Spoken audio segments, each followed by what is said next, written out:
好，这堂课我们画那个花岗岩的瀑布啊。首先我们按照构图呢，画其中的一个方向的山石，然后呢画瀑布啊。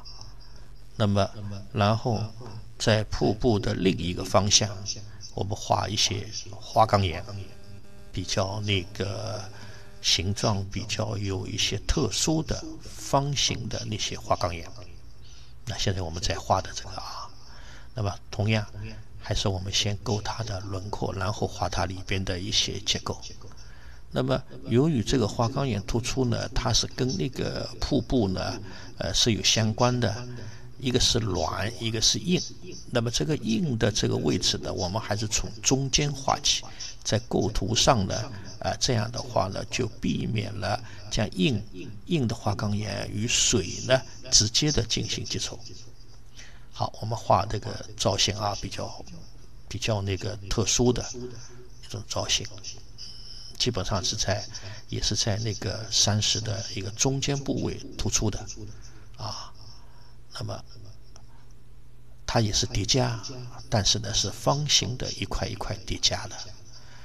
那么靠近它的后面，直接的就是画瀑布的啊。好，那么靠下面的时候呢，我们也可以虚一点。然后在它的右边的前景部位，我们画一个小山坡。那么这个山坡呢，为了突出前面的花岗岩的这个山石结构，所以呢，在这里呢，我们用泼墨就简单的画一下。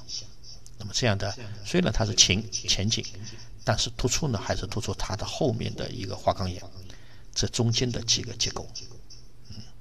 好，那么在它的后面啊，我们画一些远处的一个山石啊。那么当然这个山水呢，还是以那个有很多树叶的丛林的那个山，那也是一样，用前墨画好，然后侧缝的笔我们去破，然后一点点的往下拉下来以后的话，通过它的渲染，它自己的一个画，然后呢这个山石的结构啊，它就出来了。看到啊，基本上我们都是这样的一种画的方法。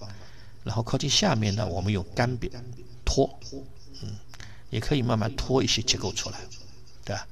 那么这个呢，比如说在画的时候呢，一般拖的结构呢，我们都是和那些有那个树丛的山我们结合画的。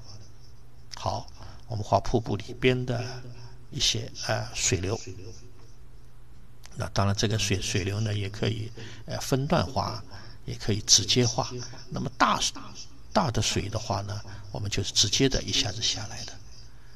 好，那么然后解决一些边缘我们可以画一些灌木丛，然后是一些树丛。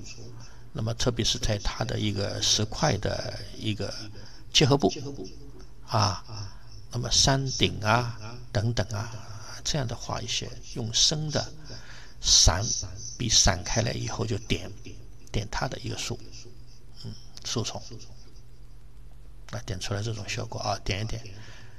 好，这也是一样的，一边点的时候呢，一边用这种那个枯的笔呢，强调一下它的一个山石的结构，这样的看上去就比较清晰了。好，你看我这个笔是散开的，看到吗？全部散开的啊，横竖的啊。好了，那么后面呢，我们可以用一些颜色比如说红色的画一些。那么当然这个画到后面的时候呢，我们水多一点，让它虚一点啊，特别是靠左边的这一块我们虚了。那么然后呢，这里的正面的这一块石呢，我们用一些紫色的然后呢画一些跟前面的上面的一些红色的花岗岩呢有些不同。